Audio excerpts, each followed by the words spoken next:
You step onto a beach. There is no boat behind you, no map, no compass, just open water stretching past the edge of what you can see. For most of human history, that horizon wasn't a barrier. It was an invitation. It sounds impossible. A world before GPS, before written maps, before even the wheel in most places. And yet your ancestors crossed deserts, oceans, ice sheets, and mountain ranges spreading from a single region in Africa to nearly every corner of the planet. How did they do it without losing themselves completely? The story starts around 70,000 years ago, give or take. Anatomically, modern humans began moving out of Africa in waves, not all at once, but in slow generational pushes. Some groups hugged coastlines, others followed rivers inland. They weren't aiming for a destination. They were following resources, herds of animals, fresh water, edible plants. Movement wasn't a plan, it was survival. But here's the part that surprises people. Some of the most extraordinary journeys weren't on land at all. They were across open ocean. Take Australia. To reach it, early humans had to cross at least 90 kilometers of open sea, even during the lowest sea levels of the Ice Age. That's not a swim. That's not an accident.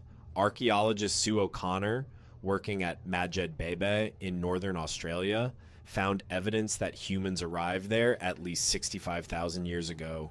To get there, they needed boats or rafts capable of carrying multiple people, plus food and fresh water across water they couldn't see across. Think about what that required, not just courage, planning, cooperation, a reason to believe there was something on the other side worth the risk. How did they navigate without instruments? The answer is your brain already has more tools for this than you'd expect. Ocean swells move in predictable patterns that experienced sailors can feel through a boat's hull. Cloud formations build differently over land than over open sea, creating visible signals from far away. Birds fly out to feed in the morning and return to land at dusk, so their flight paths become a compass. Polynesian navigators, much later in history, formalized these exact techniques into systems passed down orally for generations, guiding voyages across thousands of kilometers of Pacific Ocean using nothing but the sky, the swells, and memory. So let's reconstruct a journey. A small group stands on a shoreline at dusk. They've watched the birds for weeks, noting which direction they vanish each morning. They've felt the rhythm of the waves shift depending on wind direction. They load a raft with dried fish, gourds of water, and woven baskets. There's no certainty they'll survive.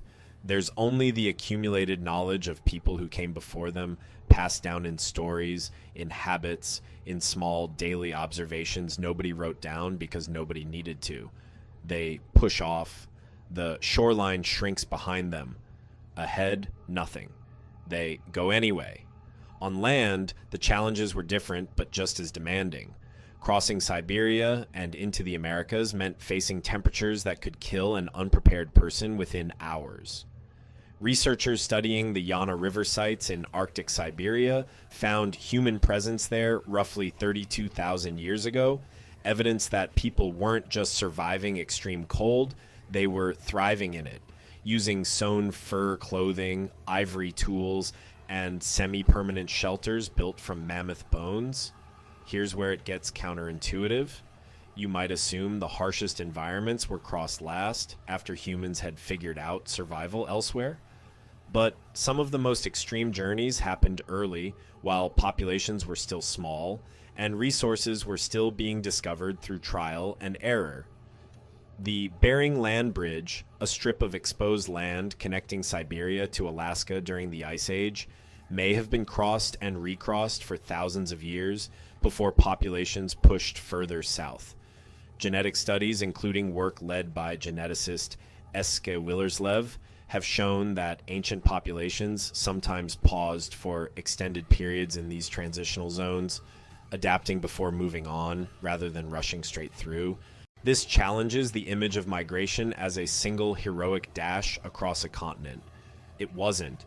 It was slow, layered, generational.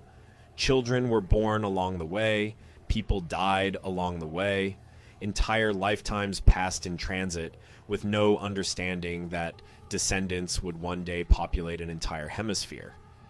What made this possible wasn't superior physical ability. Your ancestors weren't stronger or faster than the animals they were tracking.